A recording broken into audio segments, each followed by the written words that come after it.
우리가 이사를 가거나 아니면 다른 지역에서 장기간 머물러야 될 때가 있으면 섬겨야 될 교회를 찾게 됩니다.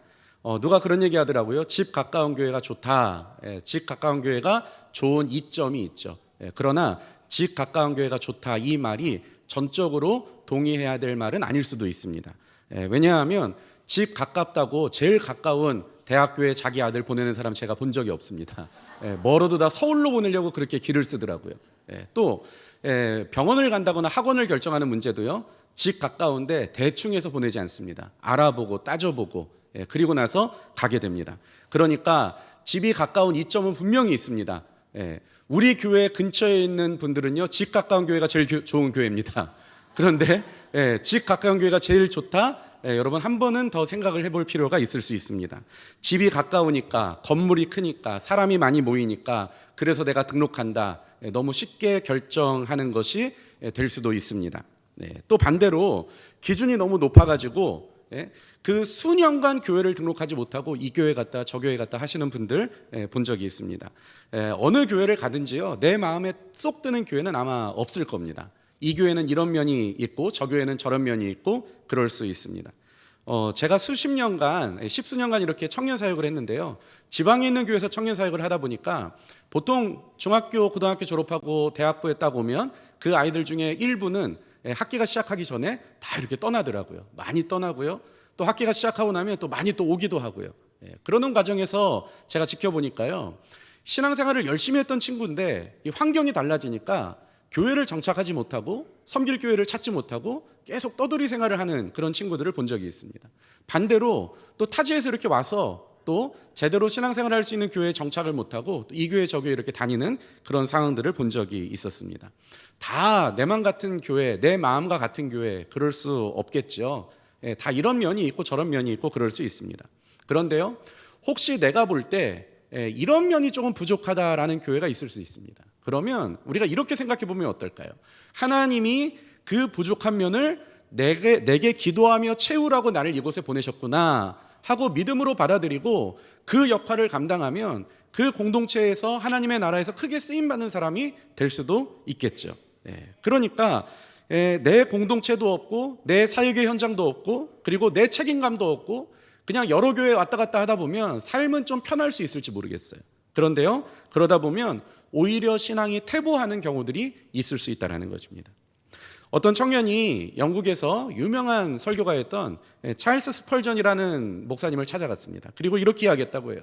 저는 완벽한 교회를 찾고 있습니다. 그런데 그 교회가 찾기가 쉽지 않습니다. 목사님은 영국에서 훌륭한 설교자로 유명하신 분이니까 여러 교회를 다니셨을 테니까요, 목사님은 분명히 완벽한 교회가 어느 교회인지 알고 있을 거라고 생각이 됩니다. 저에게 제발 좀 알려주시죠. 이렇게 이야기를 했다고 합니다. 찰스 스펄전 목사님이 이렇게 이야기했는데요, 형제님, 저도 지금 그 교회를 찾고 있습니다. 만약에 형제님이 찾으신다면 제게 꼭 알려주세요. 그 사람은 굉장히 실망감을 가지고 돌아갔습니다.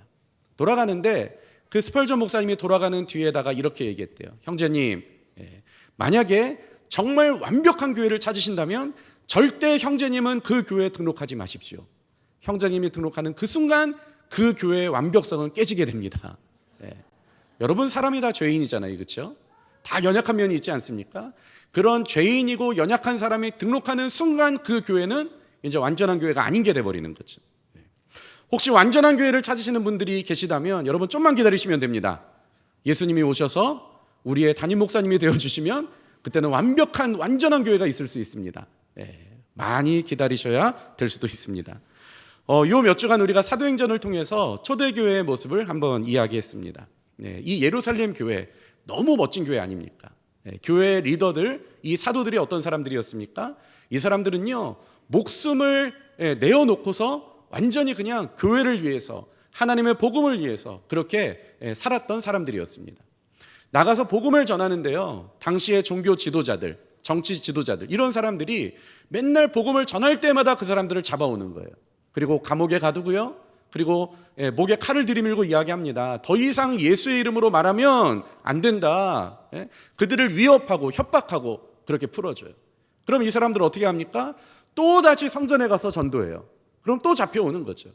이렇게 목숨을 내걸고 전도하고 그렇게 섬겼던 사람들이 있었던 그 사람들이 리더였던 교회, 이 교회가 바로 예루살렘 교회였습니다. 또 리더들만 그런 게 아니라 성도들도 너무 대단한 사람들이었죠. 어땠습니까? 우리 사도행전을 봤더니요, 자기가 가지고 있던 것들을 팔아서 교회를 섬기고, 그리고 자기의 밭을 팔아서 어려운 이웃들을 돕고 서로 나누고, 그러면서 따뜻한 하나님의 사랑이 서로 나눠지는 그런 공동체였습니다. 그러니까 정말 완벽에 가까운 교회였다라고 우리가 이렇게 이야기할 수 있죠. 그런데요, 이런 교회마저도 성경을 보니까요, 문제가 있었음을, 문제가 발생했음을 성경이 여실히 폭로하고 있는 것들을 볼 수가 있습니다. 도대체 어떤 문제가 생겼을까요? 이 문제의 발단을 사도행전 6장 1절에서 이렇게 이야기합니다. 우리 같이 한번 읽어보겠습니다. 자, 시작. 그때에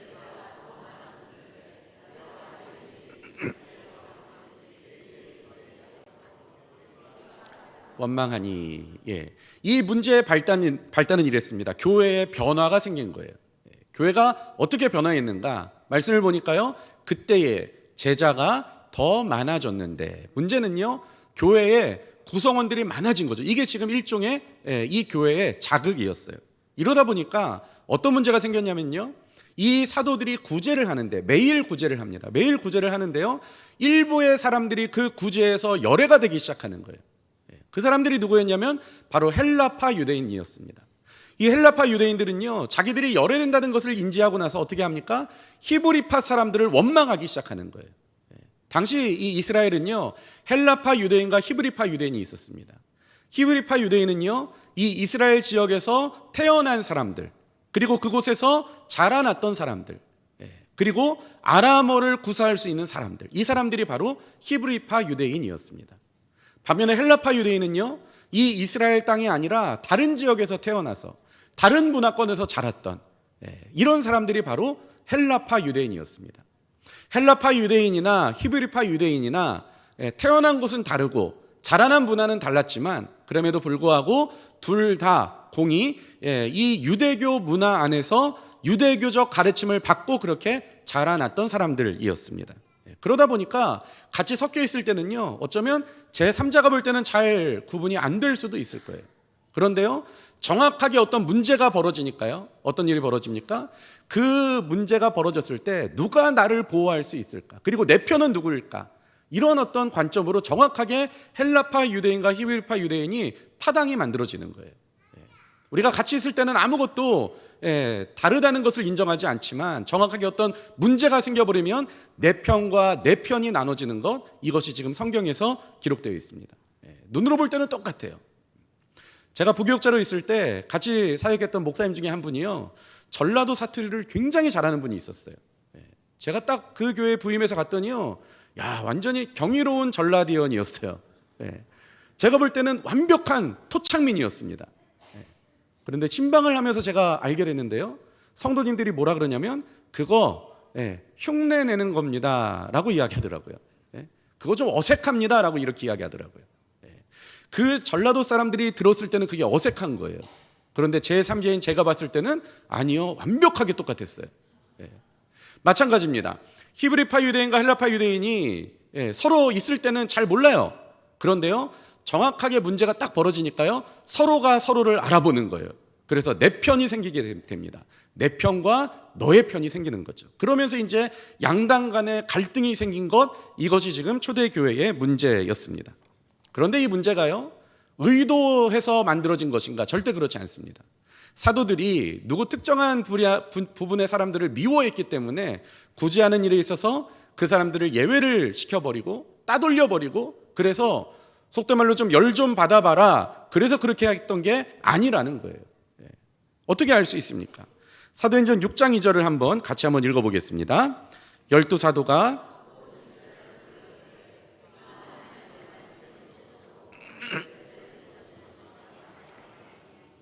제자들의 공통된 이야기가 뭐예요?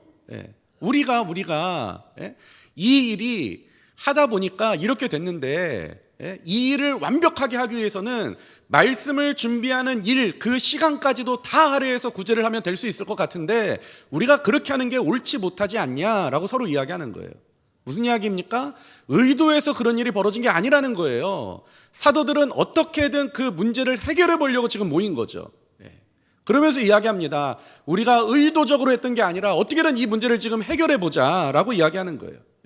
의도적으로 제외시키고 따돌리고 그랬던 게 아니라 하다 보니까 의도치 않게 그 사람들에게 소홀해져 버린 것, 이것이 지금 당시의 상황이었습니다. 그런데 그렇게 소홀해져 버리다 보니까 서로가 당파를 만들고 서로가 갈등을 일으키고 서로가 싸움을 만들어내고 했던 것이 당시의 상황이었죠. 그런데 한번 이렇게 생각해 보면 어떨까요? 사도들 입장에서 생각해 볼 때는요, 우리가 의도적으로 그렇게 했던 게 아니거든요. 그리고 심지어 사도들은요, 교회를 위해서, 하나님의 나라를 위해서 정말 열심히 사역하고 살았던 것들을 우리가 성경을 통해서 볼 수 있어요. 틈만 나면 복음 들고 나가고요, 감옥에 갇히고 또 목에 칼이 들어와도 절대 포기하지 않고 교회를 섬기고요, 그랬던 것들을 성경이 지금 증언하고 있습니다. 그렇다고 한다면 여러분, 고의적으로 일부러 그런 것도 아니고 구제의 물품을 나눠주다 보니까 누군가에게는 더 가고 누군가에게는 안 갔어요. 그러면 성도들이 좀 많이 받은 사람이 나한테 더 왔네 하고 못 받은 사람에게 나눠주면 이게 아무 문제 없이 문제가 해결되는 그런 일이었습니다. 사도들이 볼 때 마음이 어땠을까요? 우리들은 죽어라고 열심히 그렇게 사역하는데 어찌 이렇게 성도들은 우리들 마음을 못 알아줄까? 어떻게 그렇게 자기중심적으로 그렇게 살아갈까? 무슨 기독교의 교리를 가지고 싸우는 것도 아니고 자기들 밥그릇 가지고 어쩜 이럴 수가 있을까? 여러분, 이런 마음 없었겠습니까? 가장이 아침 일찍 출근을 합니다. 그리고 가정을 위해서 밤늦게까지 일하다가 귀가를 해요. 퇴근을 했는데요, 이 부인은 아침 일찍 친구 만나러 나갔다가 아직까지 들어오지도 않고 있어요. 설거지통에는 설거지가 이만큼 쌓여 있습니다. 또 빨래 이 바구니에는 빨래가 이만큼 또 쌓여 있어요. 애들은요, 서로 지가 보고 싶은 TV 보겠다고 리모컨 가지고 서로 싸우고 있어요. 여러분, 그렇다면 가장의 마음이 어떨까요? 내가 이러려고 지금 새벽부터 나가서 이 수고를 하고 돌아왔을까? 이게 지금 사도들의 마음일 수 있겠다라는 거죠. 또 반대로요, 이 헬라파 과부들의 마음은 어땠을까요? 이 사람들은요, 6월절, 이 오순절이 돼가지고 여러분, 예배하기 위해서 여러 지역에서 예루살렘으로 몰려왔던 사람들이에요. 그런데 어떤 일이 있었습니까? 오순절 성령 강림 사건을 통해서 예수가 메시아라는 것을 사람들이 증거하기 시작하는 거예요. 그래서 그 복음을 들었어요. 복음이 너무 내 마음을 흥분시켰습니다. 그래서 고향으로 돌아가지 않고 그냥 여기 앉아버렸어요. 눌러 앉아버렸어요. 사람들이 이야기했습니다. 이 복음은 헬라인이나 유대인이나 차별이 없습니다. 이 복음은 남자나 여자나 차별이 없습니다. 이 복음은 종이나 주인이나 차별이 없습니다. 그래서 내가 여기에 눌러 앉았는데, 고작 먹는 거 가지고 차별하는 거예요. 지금 사람을. 약이 오르겠죠. 이게 헬라파 과부들의 모습일 수 있다는 거죠. 여러분, 히브리파 사람들은 어땠을까요? 교회가 만들어지고 어려운 이웃들이 있고 섬길 사람들이 굉장히 많은데, 우리 이 히브리파 유대인들도 섬기기가 벅찬데 헬라파 유대인들까지 와버린 거예요. 이 헬라파 유대인들 중에서는요, 집이 지금 다른 지역에 있고 다른 나라에 있고 오순절날 예배하기 위해서 예루살렘에 왔던 사람들도 그 중에 많이 있었을 겁니다. 그러면 이 사람들은요, 집으로 돌아가면 집이 있고 터전이 있고 산업이 있어요. 그래서 돌아가면 먹고 살만합니다. 그런데 여기에 손님으로 머물러 있다 보니까 가난하게 된 거예요. 그러면 이 히브리파 유대인들 입장에서는요, 좀 돌아가면 좋겠는데 안 그래도 우리가 구제할 사람이 많은데 안 돌아가고 여기 지금 머물러 있는 거예요, 이 사람들은. 또 헬라파 유대인들 중에서는요, 이런 사람들이 있었는데요, 실컷 젊었을 때는 다른 나라 가서 흥청망청 놀고 다른 나라의 문화를 즐기고 그렇게 살아가다가 이제 노년이 되어서, 그때가 되어서야 이제 이스라엘로 돌아와서 여기에 묻히겠다 해가지고 다 늙어서 이렇게 돌아온 사람들이 있었어요. 그러니까 이 히브리파 유대인들 입장에서는요, 아니 거기서 그냥 생을 마감하시지 굳이 여기까지 와가지고 우리의 손이 필요하게 이렇게 만드냐라고 이야기할 수도 있었다라는 거죠. 그러니까 사실 가만히 보면 다 각자 자기의 입장이 있는 상황일 수도 있다라는 것입니다. 그런데 이렇게 문제가 벌어졌을 때 이 문제를 놓고 이 사도들이 제일 먼저 입장을 표명하게 되는데요, 그게 6장 2절입니다. 우리 같이 한번 읽어보겠습니다. 12 사도가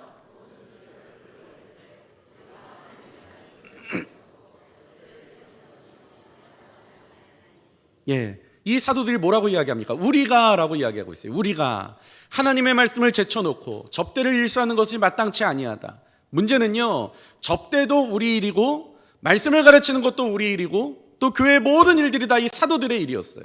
그런데 교회가 크게 성장하기 전까지는요, 이 12명의 사도들이 충분히 교회를 섬길 수 있었어요. 그런데 교회가 엄청나게 커져버린 거죠. 그러니까 우리가 아무리 일해도 아무리 노력해도 문제가 뭡니까? 이 모든 교회를 섬길 수가 없게 된 거예요. 그러면 사도들이 뭐라고 이야기하면 되겠습니까? 교회가 커져서 그래. 그리고 또 문제가 우리한테 있는 게 아니라 지금 우리는 한다고 했는데 그런데 일이 이렇게 된 거야 라고 이야기하면 되는데, 사도들은 뭐라고 이야기합니까? 우리가 역량의 문제로, 시간의 문제로 지금 이러한 문제를, 이러한 갈등을 만들어냈다라고 지금 서로 이야기하고 있는 거예요. 여러분 한번 생각해 보세요. 보통 어려운 일이 생기거나 잘못된 일이 생기면 사회의 지혜는, 세상의 지혜는 어떻습니까? 그 어려움과 나를 분리시켜야 되는 거예요.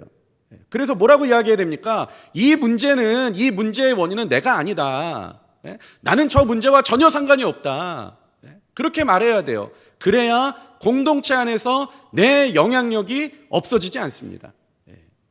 저 문제는 나랑 상관이 없고, 그리고 어떻게 해야 됩니까? 저 문제는 저 사람이 문제고, 저 사람 때문에 이런 일이 생긴 거고, 사회가 그래서 이렇게 된 거고, 나는 문제가 없다라고 이야기하는 것을 좋아하는 것이 바로 세상입니다. 그런데요, 오늘 사도들은 뭐라고 이야기합니까? 지금 우리가 지금 이 일을 감당하는데 역량이 부족하다라고 이야기하는 거예요. 이 문제의 원인이 우리의 역량 부족이고 우리의 시간 부족이라는 거죠.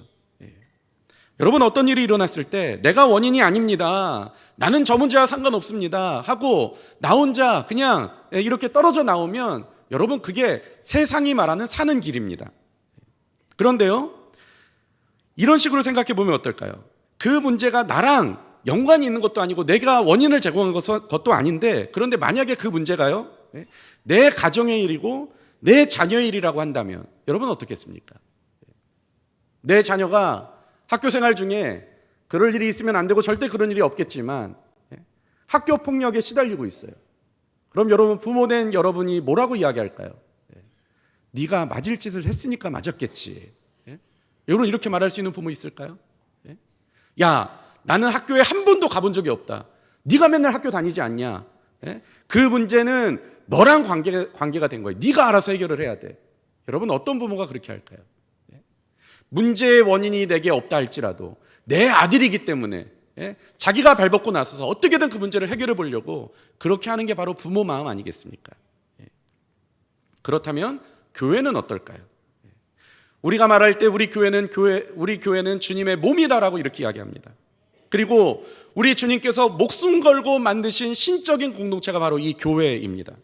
그런데 혹시 교회에서 일어나는 어려움들 앞에서 내 잘못이 아니니까, 내가 원인이 아니니까 방관하고 떨어지고 잘못한 사람들이 알아서 책임지면 되니까, 그 사람들의 몫이니까, 만약에 이런 의식이 있다면 여러분, 교회를 사랑하시는 하나님이 그 사람을 어떻게 생각하실까요?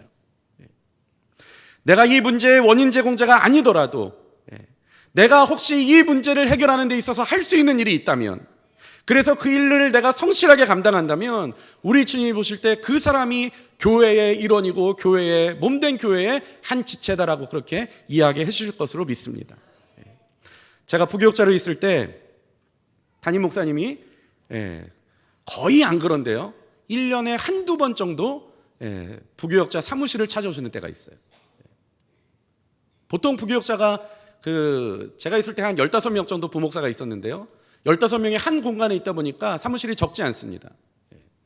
그리고 그 사무실에 있으면서 이제 수시로 자기 교구에 신방이 있으면 나갔다가 들어오고, 자기 부서 일이 있으면 나갔다가 들어오고 하면서 항상 그 15명이 항상 같이 있는 건 아니에요. 왔다 갔다 하면서 이제 사람들이 이제 출근 때만 딱 같이 얼굴 보고 그 다음에 이제 각자 알아서 사역하다가 이렇게 이제 사역을 하게 되는데요, 담임 목사님이 딱 오시면 그때는요 별로 좋은 일이 벌어지진 않습니다. 항상 하시는 얘기, 이게 사무실이냐 돼지막이냐, 맨날 그 얘기를 하시면서 청소를 좀 똑바로 해라 하시면서 항상 그런 말씀들을 하세요. 그때 신방을 나가 있는 교역자는 참 복된 분입니다. 그렇게 딱 목사님이 오셨는데요, 또 막 이렇게 말씀을 하실 것 같아요. 그런데 그날따라 아무 얘기를 안 하시는 거예요. 그리고 사무실을 쭉 둘러보시더니요, 나가시면서 이렇게 이야기하는 거예요. 3명을 불러내십니다. 누구를 불러냈냐면 행정목사, 목양 총괄 목사, 교육 디렉터 3명 따라와, 이렇게 이야기하시는 거예요. 그 3명이 주로 담임 목사님과 서로 교제하면서 교회를 이렇게 이끌어가는 그런 어떤 중창을 맡은 그런 목사들이거든요. 그 3명이 따라 나가는데요, 불행히도 제가 그 3명 중에 한 명이었습니다. 따라 나가가지고 목사님이 교회 맨 꼭대기층부터 교회 전체를 다 3명을 데리고 둘러보시는 거예요. 그 교회는요, 건물이 여러 개가 있어가지고요, 교회 전체를 둘러보려면 한 1시간 반 정도가 걸립니다. 그러니까 목사님을 따라서 졸졸 따라가면서 이제 메모를 하면서 이제 따라가는 거예요. 목사님 다 이야기하시는 거죠.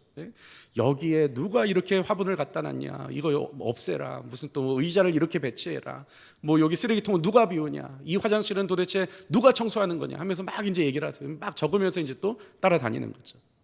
그리고 다 둘러보고 나서 목사님이 3명을 앉혀놓고 그런 얘기 하시더라고요.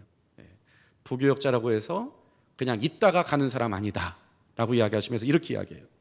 이 교회를 내 교회라고 생각할 때 책임감이 생기게 되고, 이 교회가 우리 교회라고 생각할 때 같이 협력해서 동역할 수 있게 되고, 이 교회가 하나님의 교회이며 주님의 교회라고 생각할 때 충성 봉사할 수 있다라고 이렇게 이야기를 해주셨어요.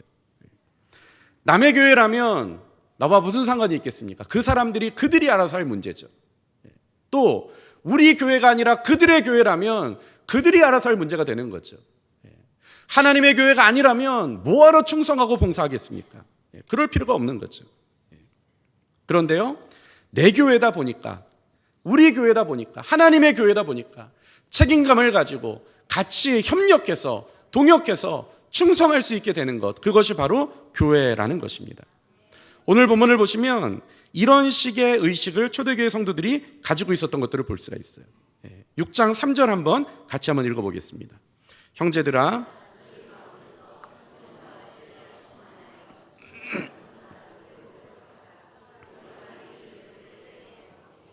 사도들이 제시한 대안은 이렇습니다.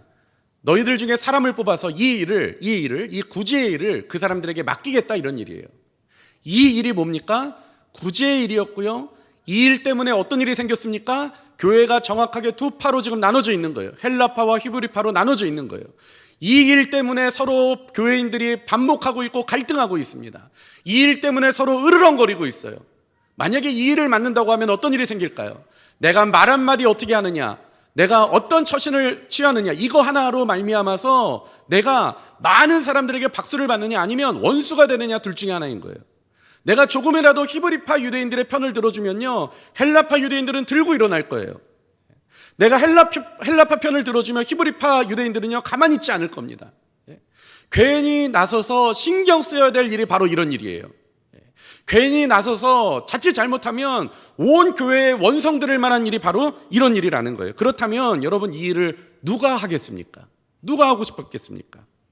일을 한다면 잘 되는 일, 지금 잘 되고 있는 일, 그리고 내가 만약에 일을 맡아가지고 혹시 내가 실수를 하더라도, 혹시 내가 약간 열심히 하지 않는다 할지라도 그냥 그 일이 제대로 잘 굴러갈 수 있는 그런 일, 신경 쓰지 않아도, 특별히 관심 갖지 않아도 그냥 잘 될 수 있는 일, 이런 일 하면 얼마나 좋아요, 그렇죠?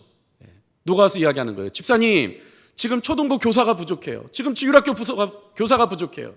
그럼 얘기할 수 있잖아. 나 그런 일 하고 있다고. 지금 간판처럼 내걸 수 있으나 신경을 쓰지 않아도 되고 알아서 일이 잘 돌아가고, 그러나 누군가 무슨 일을 시킬 때 간판처럼 나는 이런 일을 하고 있습니다 할 수 있는 그 일, 너무 좋죠. 도대체 무슨 일일까 한번 찾아볼까요? 우리 다 같이 그런 일 하면 너무 좋겠죠. 그런 일을 맡아야죠. 그런데 지금 이 일은요, 굉장히 스트레스 받는 그런 일인 거예요. 누가 교회를 스트레스 받고 싶어서 오겠습니까? 위로받고 싶고 격려받고 싶고, 누군가가 좀 이렇게 따뜻하게 손 잡아주는 그런 교회, 그렇게 교회 다니고 싶지요. 누가 스트레스 받는 이런 일을 하고 싶어 했겠습니까? 그냥 일만 만들어내는 일, 해봤자 본전인 일, 벌써 이미 문제가 터져서 갈등이 있는 일, 그런 일 앞에 누가 나서겠습니까? 그런데요, 이 사도들의 제안에 성도들이 어떻게 반응하는가? 6장 5절 한번 읽어보겠습니다. 온 무리가 이 말을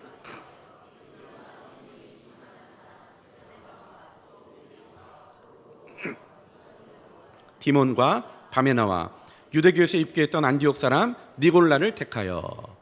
성도들이 이야기하는 거예요. 좋습니다. 이 좋다라는 말은 뭐예요? 나도 동참하겠습니다라는 말 아니겠습니까?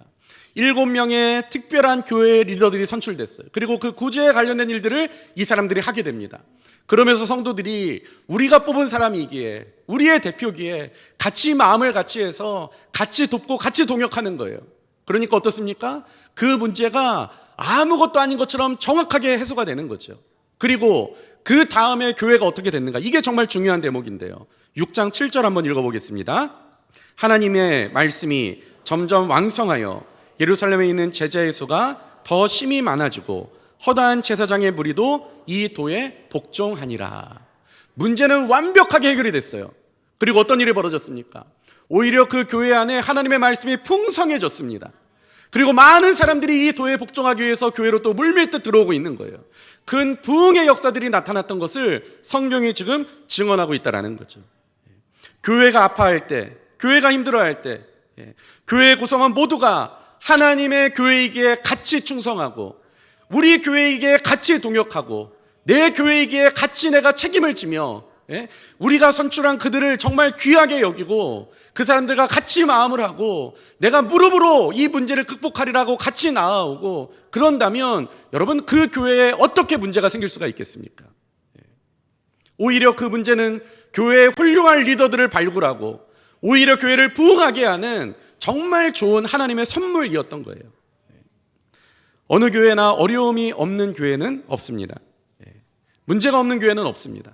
그러나 좋은 교회는 문제가 없는 교회가 아니라 그 문제를 어떻게 해소하느냐, 여기에 좋은 교회가 평가될 수 있다는 거죠.